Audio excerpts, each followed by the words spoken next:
Debate da semana. Viva! Começa agora o debate da semana na TSF Madeira e na Rádio Praia, hoje com Miguel Silva Gouveia e Joaquim Sousa. Boa tarde aos dois. Boa tarde. Olá, boa Ruben, tarde, boa Ruben. tarde ao auditório da TSF. Com a devida ausência justificada de Pedro Coelho, terceiro elemento deste painel.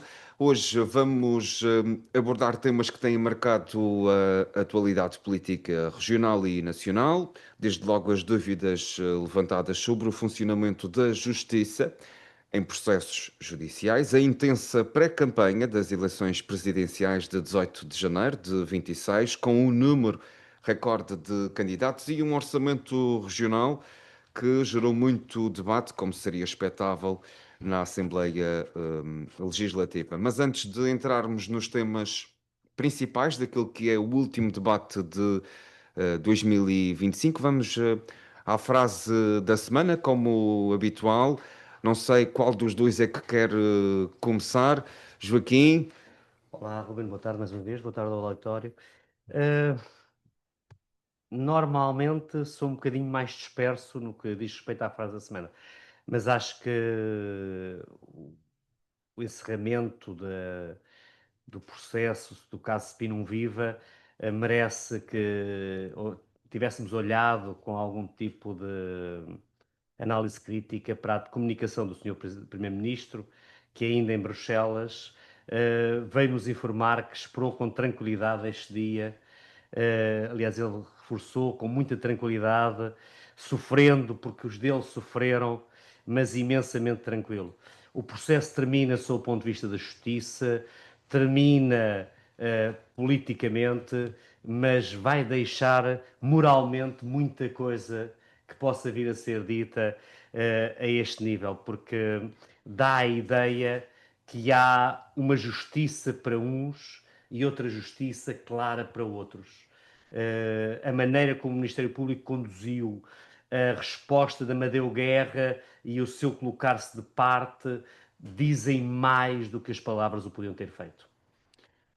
Miguel. Bem, em primeiro lugar, cumprimentar-te a ti, Ruben, cumprimentar o Joaquim, o Pedro e o Ricardo, que não estão cá hoje, mas com certeza terão também a oportunidade de ouvir este programa e todo o nosso vasto auditório da TSF Madeira. Eu ia começar ainda antes da frase da semana, porque até entronca um pouco naquilo que o Joaquim aqui trouxe, com um ponto prévio, e começar por saudar três decisões de dois organismos europeus, da Comissão Europeia e do Conselho Europeu. Em primeiro lugar, o Conselho Europeu, que é presidido pelo nosso português António Costa, que esta semana apoiou o reforço europeu no montante de 80 a 90 mil milhões de euros à Ucrânia. É um sinal político claro na defesa da soberania e do direito internacional e da segurança europeia, e acho que não podemos esperar mais, e acho que foi num contexto de neutralidade que não equidistância e desistência. Por outro lado, a Comissão Europeia também teve dois momentos esta semana. O primeiro com a aprovação de um relatório que impele novas regras para o alojamento local em países como Portugal, países onde a pressão habitacional está a ser fortemente afetada, demonstrando também, um sinal claro, que o mercado deixado de forma livre já não se resolve a si próprio, não resolve os problemas dos cidadãos europeus, a ponto da União Europeia procurar chegar-se à frente e impor ou recomendar, mas de uma forma guiada do ponto de vista de financiamento, esses trabalhos e essas limitações ao alojamento local, algo até que já falámos aqui por várias ocasiões e que muitas visões mais liberais da economia preferem deixar as coisas correrem, mesmo com os efeitos perniciosos que isso depois tem para as nossas populações. E, por último, também uma medida da União Europeia, uma aprovação de uma iniciativa cidadã, portanto inédito, que recolheu 12 mil assinaturas para poder ir à Comissão Europeia, que é a iniciativa My Voice, My Choice, que visa assegurar a todas as mulheres da União Europeia o direito a poder ter acesso a cuidados de saúde para poderem ter um aborto, se assim o quiserem, uma interrupção voluntária da gravidez, em condições de legalidade e de segurança. Portanto, acho que são três sinais fortes de que o caminho das nossas sociedades é precisamente a integração europeia, e a União Europeia dá nestas três medidas um sinal forte de que é o que nós precisamos. Em relação à frase da semana, a frase da semana poderia ser uma de muitas de que assistimos a membros do governo esta semana. Aqui o Joaquim trouxe uma do primeiro-ministro. Poderíamos ter, por exemplo, do ministro adjunto a falar sobre a greve ou a PSP ou as forças de segurança. Poderíamos ter do ministro da Educação ou da Ciência, que entre palavras proferidas e tentativas de correção daquilo que foi dito, visse em mais uma atrapalhada ideológica.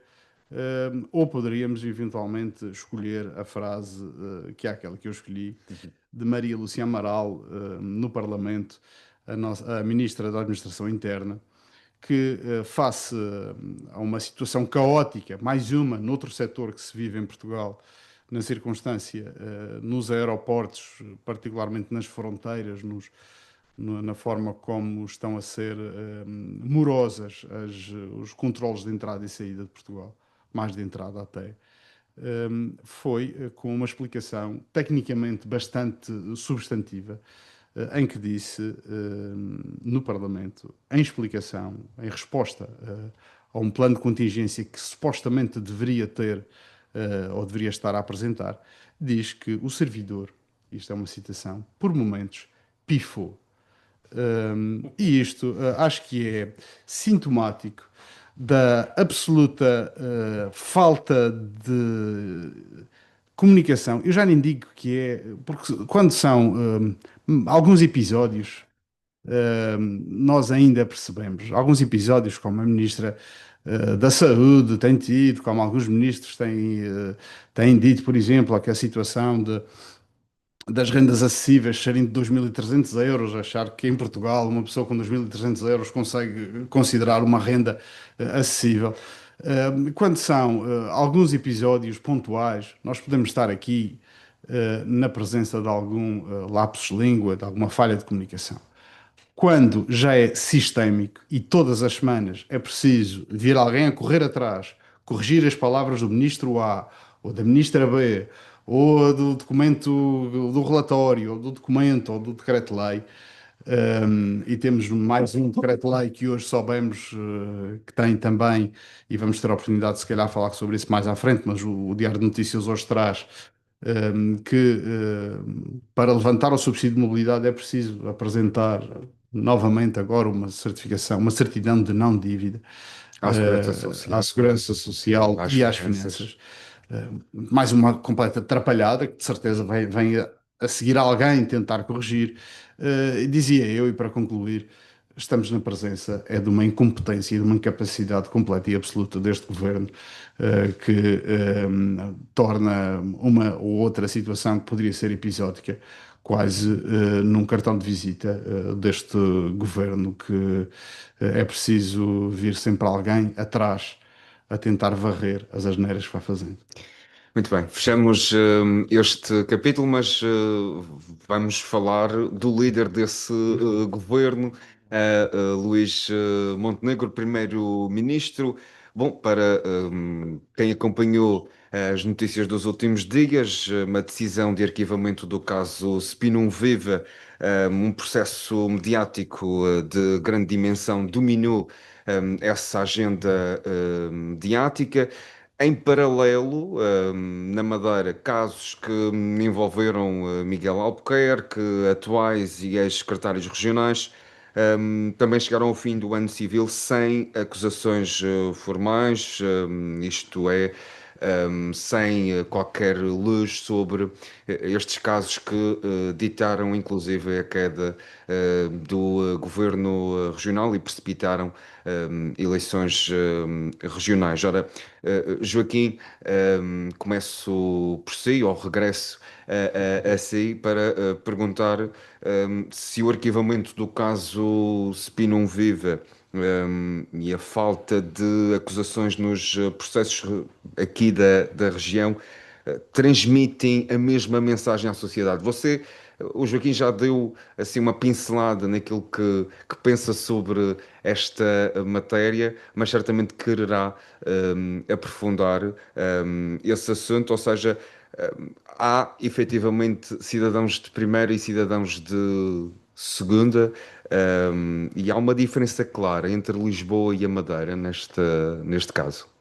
E entre políticos de primeira, políticos de segunda, o conceito de justiça a diferentes tempos, não podemos esquecer que não foi só o governo de Miguel Albuquerque que caiu, foi também o governo de António Costa, que ainda vamos a saber, poderemos um dia saber o que é que poderá ter ali acontecido para aquilo que aconteceu.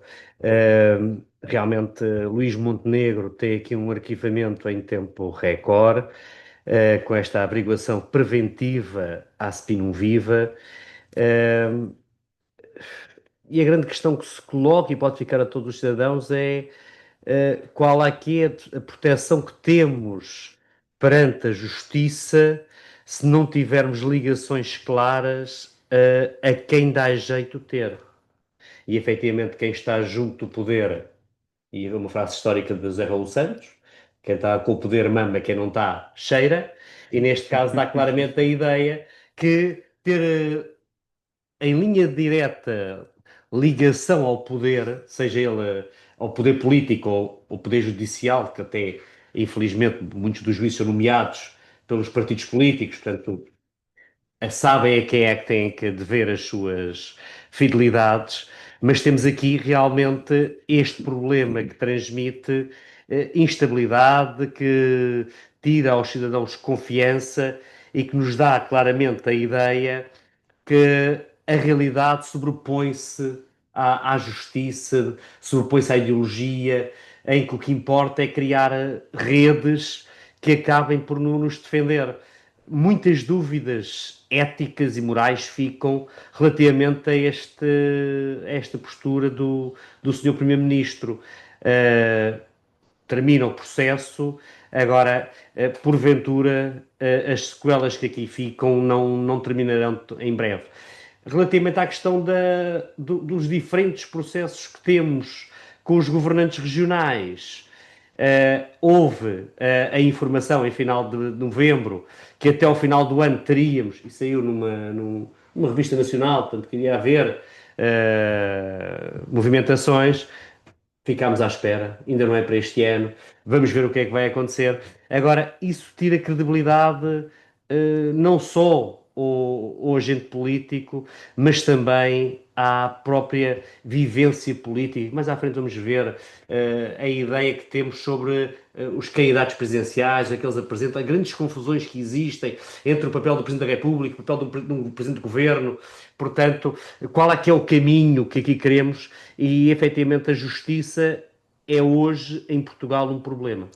Antes de passar ao Miguel, isto também serve de combustível para partidos como o Chega crescerem? Claro, obviamente que sim. Porque se politicamente a coisa fica, podem cavalgar na onda moral, ou seja, são eles. Eles têm sempre vantagem. Como se eles, Chega, também não fizessem parte do sistema, não fizessem parte daquilo que é o aparelho do Estado e não queiram também colocar os seus nos diferentes tribunais onde os políticos nomeiam os juízes. Portanto, obviamente que situações como esta, a médio e longo prazo, são vantajosas para partidos como o Chega, que não têm substrato, mas têm ruído de protesto. Muito bem, Miguel, eu certamente quererá. Sim, queria começar por falar precisamente desta situação que aqui foi sobre o Chega e Sim. sobre o terreno fértil que se diz que esta é, que toda esta amálgama de conceitos, de poderes, de falta de separação e de esta opacidade de onde é que terminam as fronteiras de um e começam as fronteiras de outro poder, e refiro-me ao poder judicial, ao poder legislativo, ao poder presidencial, que agora está a ser discutido nestes debates, ou nas eleições presidenciais que se avizinham. E também o poder da comunicação social, o chamado quarto poder. E a importância que tem também em fazer, porque não basta ser caixa de ressonância daquilo que os políticos dizem. Importa chamar à razão os políticos. E esta semana, num dos debates, eu ouvi André Ventura dizer que se fosse Presidente da República, mandava prender, já nem sei quem era, mas mandava prender alguém, ou já estaria preso. Dando a entender, ou passando a mensagem, de que se for Presidente da República, o nosso sistema constitucional praticamente resume-se à pessoa, resume-se a ele, não é? Ele é que manda, a lei é o Presidente ou o ditador Ventura. Ou hoje no diário dizer que perdoaria a dívida da Madeira se fosse Presidente da República. Sim, por exemplo, também apanhei essa frase. E eu acho que é importante chamar à razão, e aí é um trabalho para o jornalismo, para os jornalistas, chamar à razão, dizer não pode, não tem competência para o fazer. O que é que se pretende de Portugal é transformar efetivamente Portugal não num Bangladesh, mas não sei, numa república qualquer árabe, Por tristeza, a uma presidência americana, não é? ou, O que é que nos faz? ou como agora está, como vemos os Estados Unidos, que se manda prender por despacho. É isso, é essa a visão de sociedade e de país que Ventura quer. É isso que é preciso confrontar os políticos com isso. Não é só estender passadeiras vermelhas para que se possam colocar lá fora as suas mensagens, muitas delas com viés e com desvios que são inqualificáveis. Dito isto, de facto, a ideia que está neste momento vigente na sociedade portuguesa é que o Chega é um partido antissistema, que é contra tudo isto, que é contra a judicialização da política, ou que é contra a corrupção. Na verdade, o que vemos é que das bancadas parlamentares com representação de deputados na Assembleia da República, a do Chega é, por larga maioria, aquela que tem mais deputados eleitos visados em processos de crime. E isto foi objeto de um fact-check de um jornal de referência nacional. Portanto, eles, como se costuma dizer, não têm água com que se lave. Portanto, eles próprios são, desde roubar malas até crimes sexuais, têm de tudo naquela bancada. Em relação a esta situação do caso Spinum Viva e das afirmações do Procurador-Geral da República, que disse, se calhar com algum condicionamento, alguma forma de ser levado disse que ia dar uma prenda de Natal ao Primeiro-Ministro, no final do mês de novembro. E também as palavras do Primeiro-Ministro, que julga-se absolvido em tribunal. Portanto, em primeiro lugar, é bom que se saiba que o Primeiro-Ministro nem foi julgado, nem foi acusado. Aquilo que aconteceu foi abrir-se um inquérito preventivo, uma avaliação preventiva, que supostamente está no Código Penal para evitar que novos crimes possam vir a acontecer. Exatamente. Portanto, é um conceito do Código Penal que permite, e daí também não existir arguídos, não existir também direitos, nem sequer o acesso ao processo e às provas documentais existe. Utilizar esta figura para poder, por um lado, analisar o que se passou com a Spinum Viva e o caso do presidente, do primeiro-ministro, mas também, antes das últimas eleições autárquicas, fizeram um processo de averiguações semelhante a Pedro Nuno Santos, quase para o Procurador-Geral da República dar aqui uma equidistância, ou pelo menos ideia da equidistância. O problema aqui está, efetivamente, na forma como os poderes estão separados. Por um lado, os partidos utilizaram e utilizam a justiça como instrumento eleitoral. Vemos agora, os partidos, ou melhor, a dialética política partidária em Portugal está demasiado focada na judicialização. E não é de agora, isso aconteceu. Vamos a ver aqui, o Joaquim levantou a questão, e bem, que o governo de António Costa caiu porque a antiga procuradora colocou um parágrafo numa investigação que estava em curso, onde o primeiro-ministro nem era arguido. Um governo com maioria absoluta. Atenção, num governo com maioria absoluta. E isto é... Concordando ou não concordando, para António Costa. Para algum, podemos gostar, não gostar. Gostando, olhando. Claro, mas não foi só António Costa. Mas não foi só António Costa. Se formos olhar, vários ministros, o caso de João Galamba, sim. Duarte Cordeiro, Fernando Medina, próprio Pedro Nuno Santos, todos eles viram-se abraços com insinuações, com inquéritos abertos, com escutas telefónicas, que não existem neste tipo de averiguações preventivas, e tudo isto foi utilizado como arma de arremesso político. Deixar a insinuação, deixar a meia-verdade, deixar plantar na cabeça da opinião pública a ideia de que são todos corruptos, são todos ladrões, são todos bandidos. Na verdade, passaram-se quase 2 anos, ou vão fazer, faz 2 anos agora, em dezembro, que esse parágrafo foi colocado no caso Influencer, na Operação Influencer, e não há nada. Não há nada. Não há qualquer acusação. O processo já foi arquivado para muitos dos indiciados ou suspeitos na altura, mas o anátema que foi criado sobre estas pessoas, sobre estes políticos, já ninguém lhes retira. Duarte Cordeiro tinha, se calhar, era dos melhores ministros do governo de António Costa, tinha uma carreira política brilhante, que poderia ter um cargo, ou ambicionar aos cargos mais elevados da nação, saiu no meio deste processo todo. Portanto, fizeram, e isto foi utilizado com muita profusão por parte dos partidos políticos, particularmente por parte do Chega. E esta insinuação, que agora volta a acontecer com Marcos Mendes, no dia de hoje, em que estamos aqui neste debate, Marcos Mendes veio a público apresentar 22 dos seus clientes do tempo em que foi consultor em várias empresas e que oferiu, num dos casos, 5 mil euros por mês, mas cá está, 5 mil euros por mês de um empreiteiro que lhe pagava uma avança, que até dizia que já não se lembrava. Mas tudo isto só contribui, até pode ser, de um ponto de vista legal, de um ponto de vista criminal, absolutamente tudo certo. Mas a opinião que fica na cabeça das pessoas é que é tudo a mesma coisa, andam todos na ilegalidade, procuram a política só para corromper e ser corrompidos.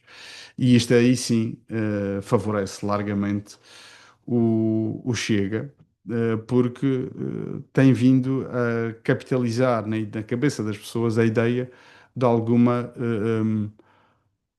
se calhar de alguma ideia salvífica que vem mudar o país, mas como vemos, aquilo que querem para o país, nós já experimentámos, já tivemos 40 e muitos anos dessa ideia, é uma ditadura e saímos todos a perder. Eu espero que não se sinta por aí. Mas, Miguel, temos aqui um problema, desculpa, sim. Que me parece, é assim, que é termos uma justiça espetáculo versus justiça eficiente. Nós não podemos ter uma justiça que derruba governos por um parágrafo e que depois demora anos para abrir um e-mail, que é o que está a passar na Operação Influencer, segundo o procurador, está à espera de uma autorização para abrir e-mails. Porque isto permite, neste período de tempo que medeia uma coisa e outra, acabar com a própria ideia de justiça e caminhar só para o espetáculo, permitir que aqueles que acreditam numa espécie de linchamento público das pessoas possam perfeitamente acusar tudo e todos de corrupção, de vigaristas, de bandidos, e aparecem eles quase com capa e espada à Robin Hood a dizer que são os únicos que podem enfrentar estas situações. Porque o que aconteceu em Portugal, na realidade, foi um golpe palaciano. E agora aqui, por isso é que me custa que o senhor Primeiro-Ministro tenha-se vindo vangloriar, como se ele tivesse sido inocentado perante uma situação onde nem o processo que levou ao arquivamento final é legal, é totalmente límpido. Mas ainda não falamos sobre aqui o caso regional e gostaria de falar, mas o Primeiro-Ministro de facto veio e faz parte daquela comunicação, de certeza que haverá alguém agora que Claro. vem atrás dele dizer Explicar não, o que é mas o que que ele ele quis quis dizer." dizer foi isto, que é a manobra pronto, o cartão de visita deste governo. Mas aquilo que eventualmente poderá ser ou poderá vir a acontecer, é que a Comissão Parlamentar de Inquérito que Luís Montenegro temia, tanto temia, que até precipitou o país para eleições para não ter uma Comissão Parlamentar de Inquérito Recordar e não esquecer. e não esquecer. Essa Comissão Parlamentar de Inquérito passa este desenlace, se calhar ganha alguma acuidade e permanência.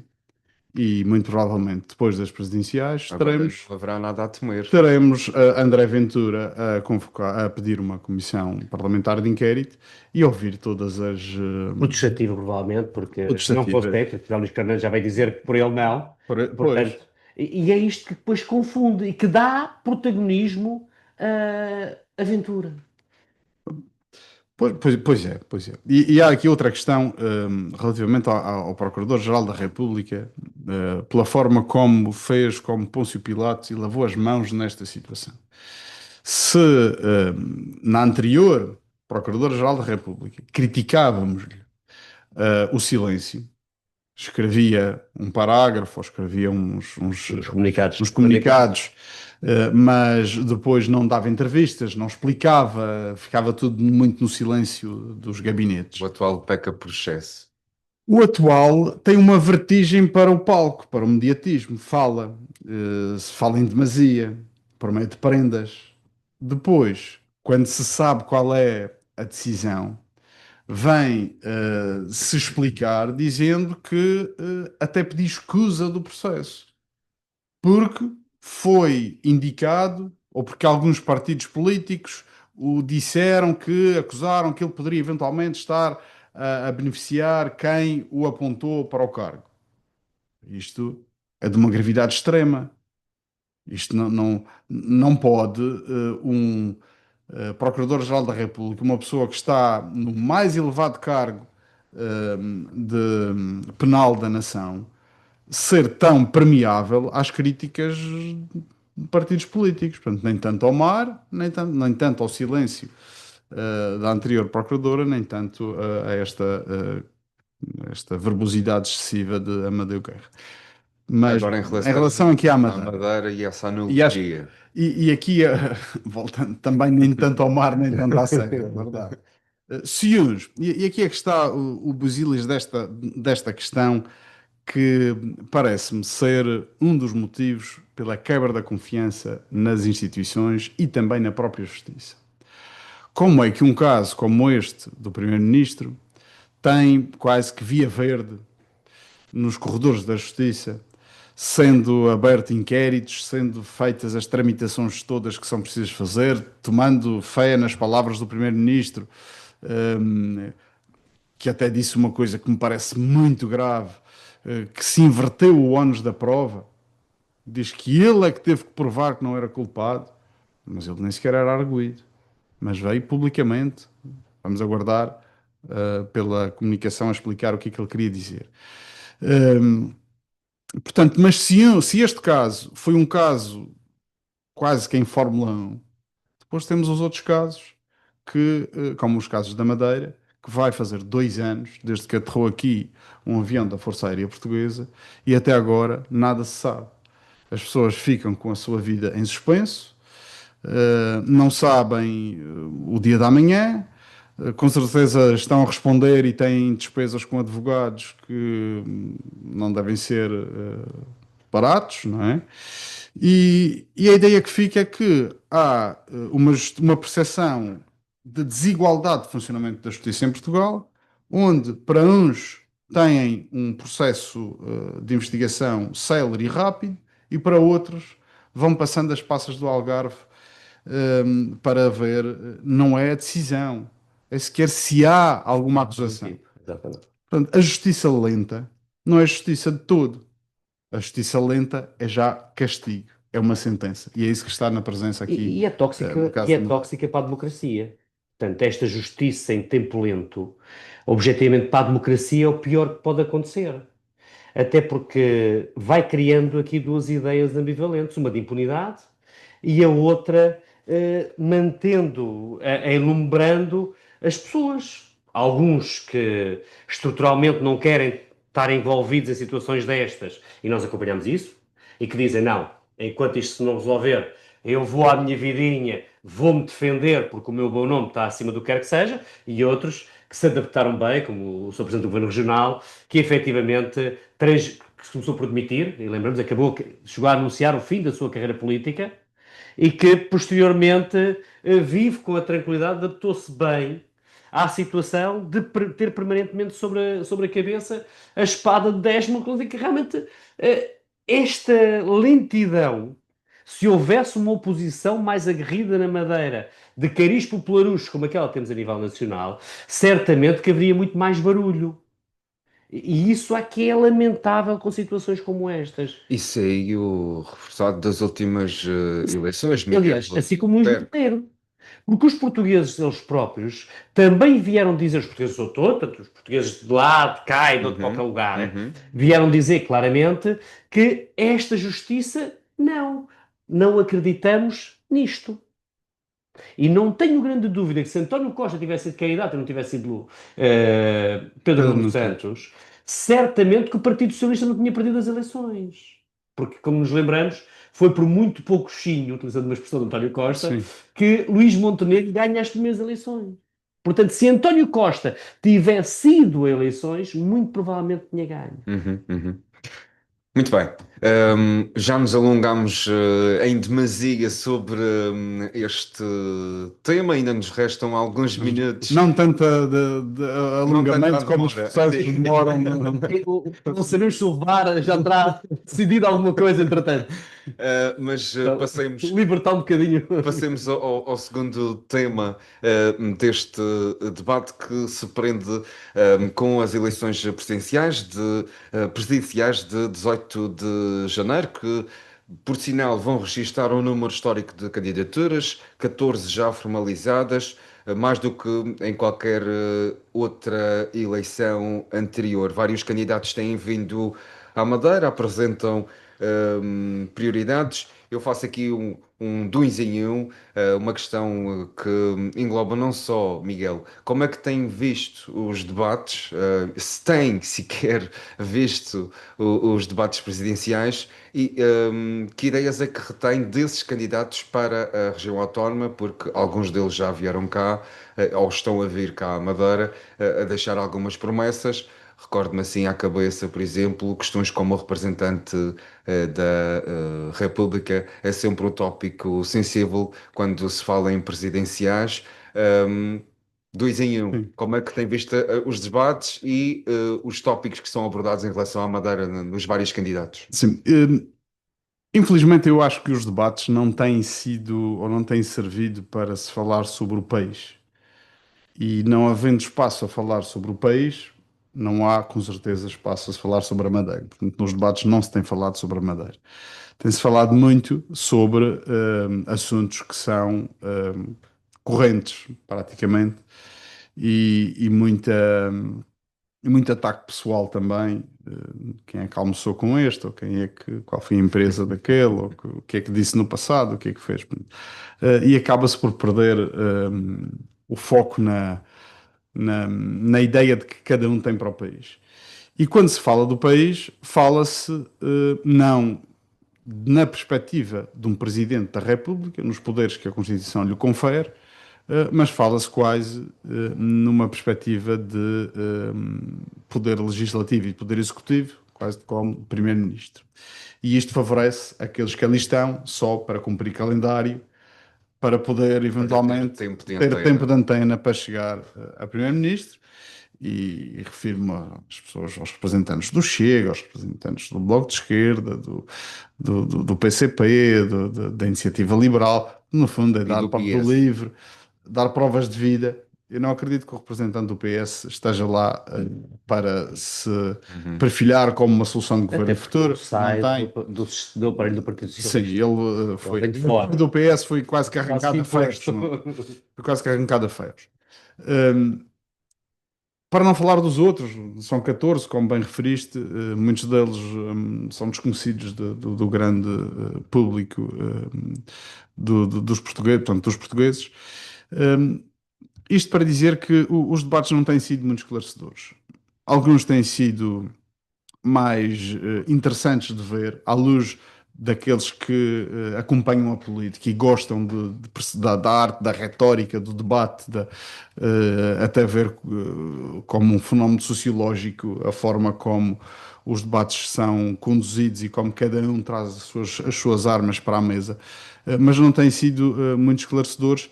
Também por isso, acho que a maioria dos candidatos, depois dos debates, tem vindo a perder gás, com exceção para Coutinho de Figueiredo, parece-me que tem um estilo muito apelativo aos mais jovens, tem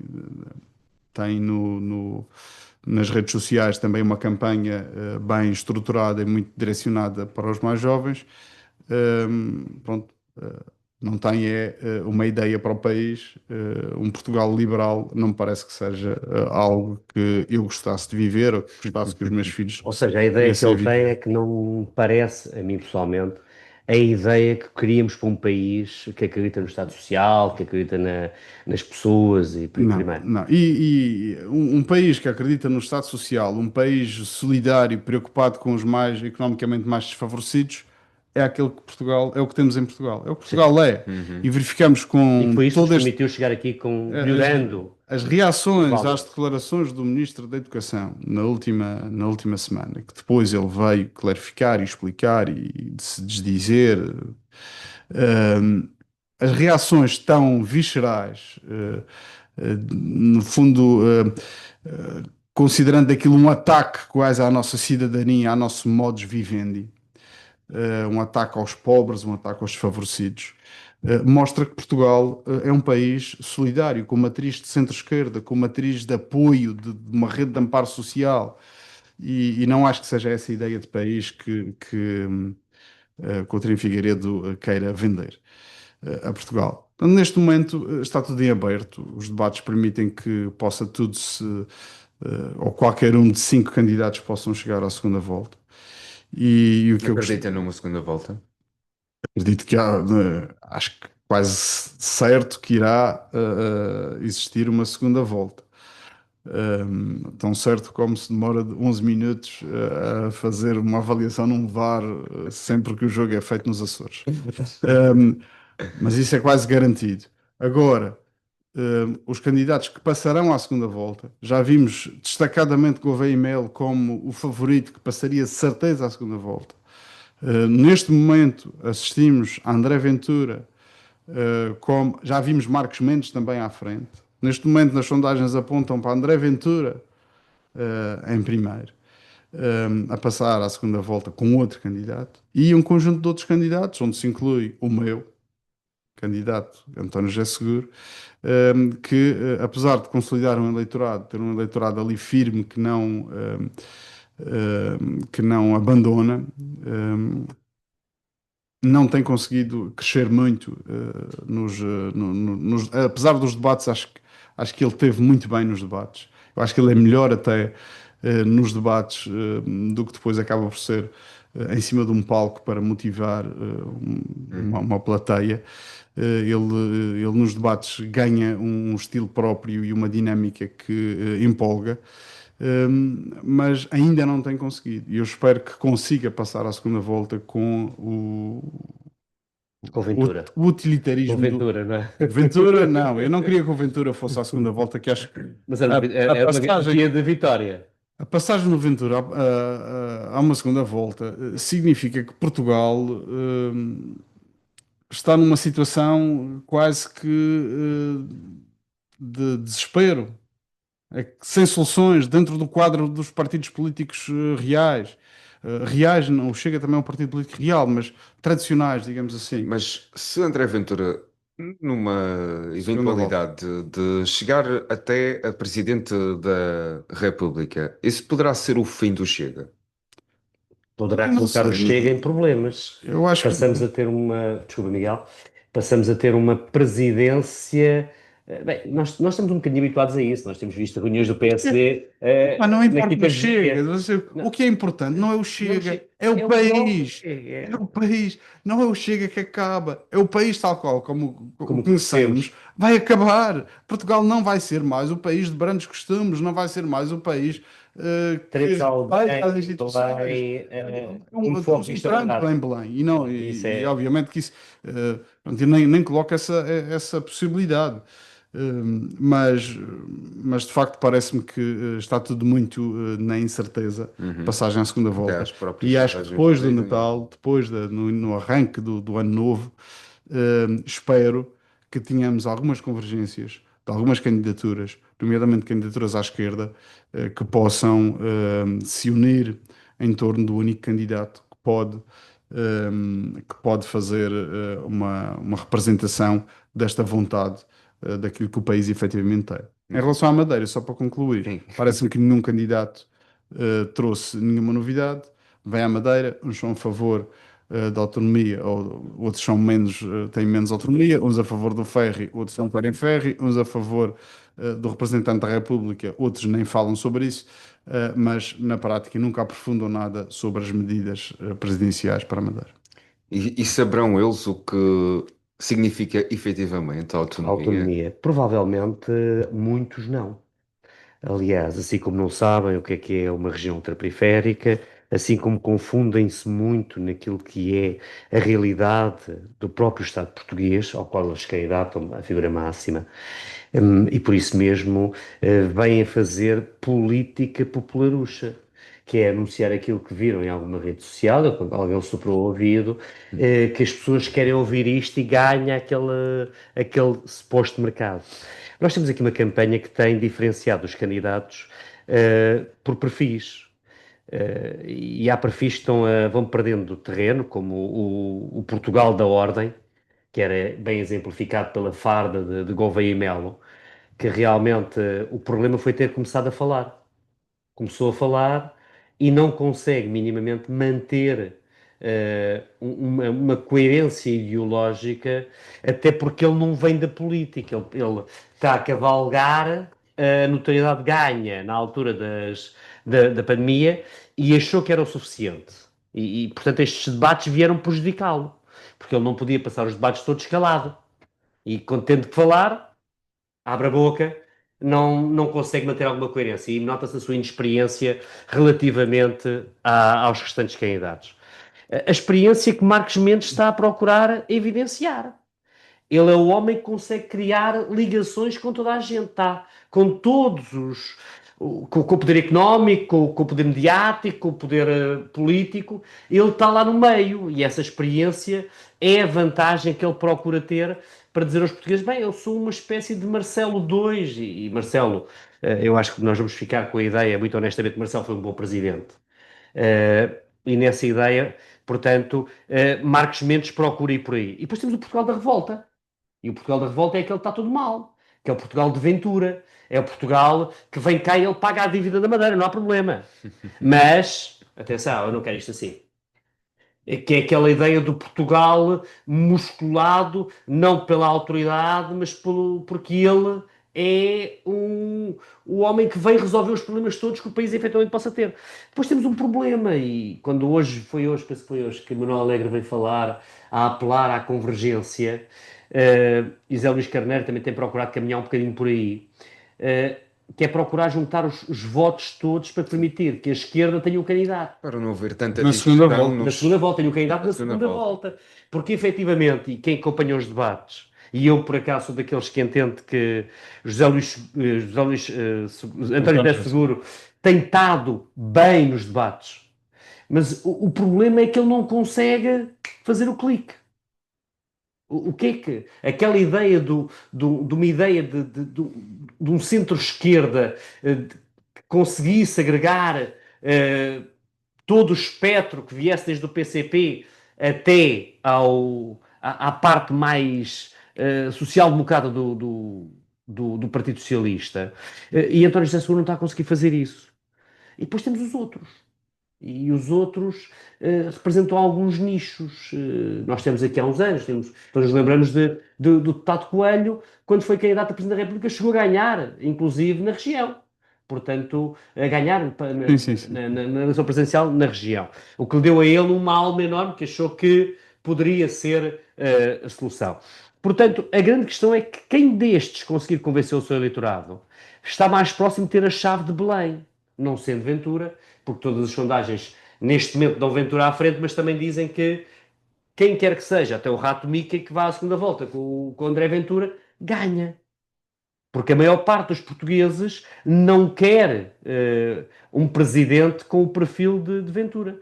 Mas temos aqui outra situação, que Ventura está mais tempo nos mass media que qualquer um dos outros, até inclusive por esta questão dos cartazes que são ou não são, até por isso temos Ventura nos meios mediáticos. Relativamente à situação da região, é assim, é um aproveitamento de um cansaço que também se sente na região de eleições. E então dizem umas larachas, fazem um jantar, passam por aqui como se passassem pelas antigas ilhas adjacentes. Vão passando, até passam direto, portanto fazem Lisboa, Funchal, Ponta Delgada, Lisboa, ou então vão por Ponta Delgada, depois Funchal e depois Lisboa. Portanto, não há uma ideia, e isso é que lamento, porque quem concorre ao cargo de Presidente da República não tenha verdadeiramente uma resposta aos portugueses do Portugal que nós queremos. Que Portugal é que nós queremos ser na próxima década. Os madeirenses não se sentem devidamente representados na sua... Mas, assim como não se sentem certamente os três montanhos, nem os algarvios, nem os alentejanos. Portanto, é aquele nicho urbano que fala para aquele nicho urbano que decide eleições. Porque é mais importante estar num programa de televisão do que efetivamente ter uma ideia para o país. Porque também já mudou aquela ideia que tínhamos nas eleições românticas de 86, entre Soares e Freitas do Amaral, com Pitacil, com Salgado Zenha. Essa política acabou. Ou seja, hoje já ninguém vai fazer um grande comício como o Mário Soares fez na Avenida da Liberdade, ou como Cavaco Silva fazia na Fonte Luminosa em Lisboa, aliás, lá perto da tua universidade, que enchia, né? Acho que tu te lembras disso em Lisboa. Hoje mudou muito a forma de se fazer política. As redes sociais e a televisão. Uhum. Sim. Para chegar aos jovens é fundamentalmente o TikTok. O TikTok. E acho que é importante se falar da Constituição. O Presidente da República é o garante da Constituição. E o que está na Constituição que deve zelar em relação à Madeira e aos Açores é a continuidade territorial e a nossa zona económica exclusiva e o trabalho de assegurar a soberania sobre esta zona económica exclusiva. Não se ouviu até agora, com exceção quando cá veio António José Seguro, que não foi recebido oficialmente pelo Presidente do Governo Regional, não sei porquê, se está a receber todos os candidatos, recebeu esta semana não. Deveria pelo menos estender esse convite a todos. Apoiou, deixou de apoiar e agora voltou a apoiar, voltou a apoiar. Também recordar esse exatamente. Aqui na Madeira também tivemos algumas figuras destacadas do PSD a apoiar Gouveia e Melo e agora até dizem que nem vão votar sequer nas presidenciais. Mas isto aqui tudo se perdoa, as pessoas mudam de opinião como quem muda de camisa. Enfim, mas dizer que a continuidade territorial, como aquela medida que se está neste momento a desenhar para a portaria regulamentar para o subsídio social de mobilidade, que afeta diretamente o conceito de continuidade territorial, que é um conceito constitucional, vai, porventura, se qualquer cidadão tem uma situação de irregularidade com as finanças, e é fácil isso acontecer, não é uma questão de pessoas estar a roubar as finanças, basta se esquecer de pagar um imposto único de circulação, ou pagar o IMT ou o IMI, tem uma situação irregular, vê os seus direitos de mobilidade cerceados. E isto parece-me que é inconstitucional. Foi uma notícia que foi dada hoje aqui na Madeira pelo Diário e esta semana também, anteontem, salvo erro, foi dado nos Açores por um deputado açoriano também. Mas aí o Presidente da República pode O votar. Presidente da República, daí a importância de ter um Presidente da República que perceba e que conheça a realidade das autonomias. E por isso que fala-se pouco de Portugal, fala-se pouco da dimensão atlântica de Portugal, da Madeira e dos Açores, e eu gostava mais, se calhar numa segunda volta teremos a oportunidade de ouvir António José Seguro falar sobre isso. Muito bem, caminhamos para o final, mas não sem antes falar sobre o tema que dominou a agenda parlamentar desta semana na Assembleia Legislativa da Madeira, onde se discutiu o Orçamento Regional para 2026, um documento que foi o orçamento e o plano, para ser mais correto, o plano de investimentos, o chamado PIDAR. Foi aprovado com votos favoráveis da coligação PSD-CDS, abstenção da IEL e votos contra de JPP, Chega e Partido Socialista. Eu vou apelar, como estamos perto do final, à vossa capacidade de síntese para que me possam descrever, primeiro, se acompanharam de certo modo ou de forma resumida aquilo que foi o debate do orçamento, que propostas é que têm a destacar e se provocou algum gozo da vossa parte a troca de tabuadas, bolas de golfe e Memofante, que no fundo era um genérico, o Memofix. Resume em parte aquilo que foi o debate deste orçamento regional, Miguel. Sim, eu acho que é uma imagem bastante gráfica que resume a falta de densidade e de conteúdo do debate do orçamento. E acho que é precisamente aquilo que nós não precisamos. O que precisamos é de debater, de falar de um orçamento que faça a vida das pessoas crescer nominalmente. Até porque um orçamento pode crescer nominalmente, como vamos a ver uma semana ou várias semanas seguidas, cheias de parangonas, com o grupo parlamentar do PSD a fazer um roadshow pela ilha toda, a visitar e a dizer lá no orçamento dinheiro para isto, dinheiro para aquilo, dinheiro para aquele outro. No fundo, como se não houvesse todos os anos. Como se isso não fosse normal, pagar salários, por exemplo, ao pessoal das florestas e de chamar aquilo de investimento. Andamos todos a dormir e é este o nível de debate que se chega. É o PSD a tentar passar à população uma mensagem como se fôssemos todos ignorantes. Um orçamento pode crescer nominalmente e ainda assim empobrecer a região. Neste caso, o orçamento não cresce nominalmente e foi justificado pelo déficit de financiamentos comunitários, nomeadamente O PRR PRR. acaba no Mas final isso, do primeiro semestre. isso é assumir que o PSD e quem governa não faz mais do que gerir o dinheiro que lhe mandam para cá. Isso, assim, muito obrigado, qualquer um faz. Ter uma mesada e gastá-la e dizer que vai gastar menos porque a mesada foi reduzida. No fundo, é um orçamento para despesas correntes. Basicamente é isso. É um orçamento sem história, é um orçamento que continua a não demonstrar uma estratégia que é clara e inequívoca para a Madeira. E que não corta nas Quando se gorduras. fala de campos de golfe em simultâneo ou na mesma semana em que se vê a União Europeia sentir a necessidade de intervir nos mercados nacionais por causa da crise habitacional e continuamos aqui a subir para o lado e dizer há dinheiro do PRR, faz. Não há, olha, construímos campos de golfe. Isto é a absoluta inversão de prioridades que a Madeira deveria ter. Bruxelas que corta também dinheiro na agricultura, Miguel. Sim, também é um facto, mas isto demonstra. Andamos anos a receber o pós-EIMA. Andamos anos a saber que estas medidas poderiam eventualmente um dia, estes subsídios, poderiam eventualmente um dia acabar no limite ou diminuir. Não fizemos nada. Não fizemos nada. Parece a história da cigarra e da formiga.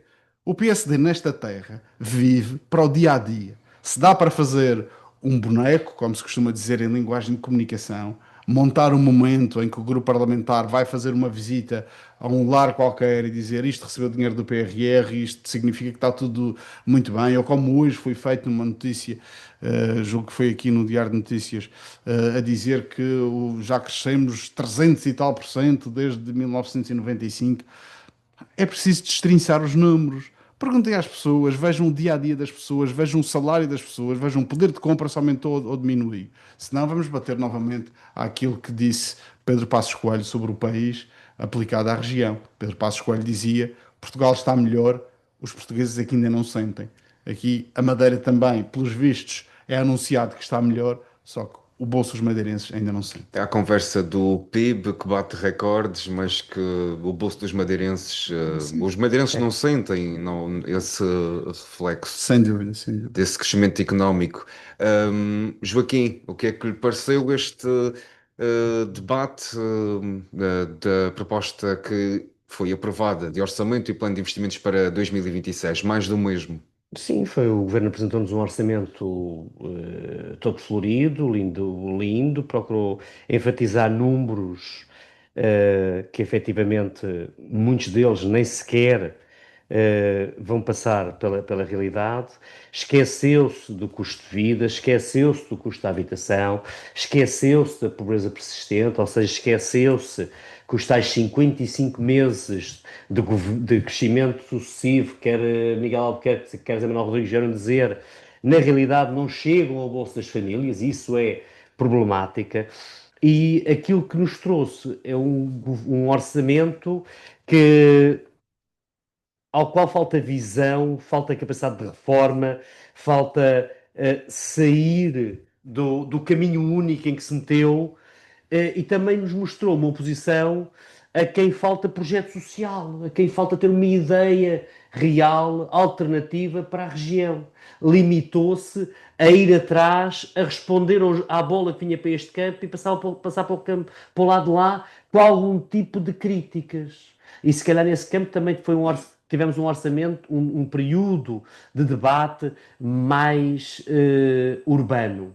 Todos nos recordamos que o ano passado, o orçamento passado foi bastante desagradável, aliás, de chamar nomes, de utilizar termos pouco edificantes, no O caso secretário do Turismo. do secretário do Turismo, e isso este ano não aconteceu. Agora, aquilo que queria ver neste orçamento era qual é que é o caminho que nós vamos ter. E na realidade, o caminho não está lá. Nós vamos ter aqui um problema que é o fim do PRR, e isso vai levar a uma redução de verbas. E a pergunta que se coloca é: vamos continuar a apontar para o crescimento mês após mês, mas na realidade esse dinheiro não chega às famílias.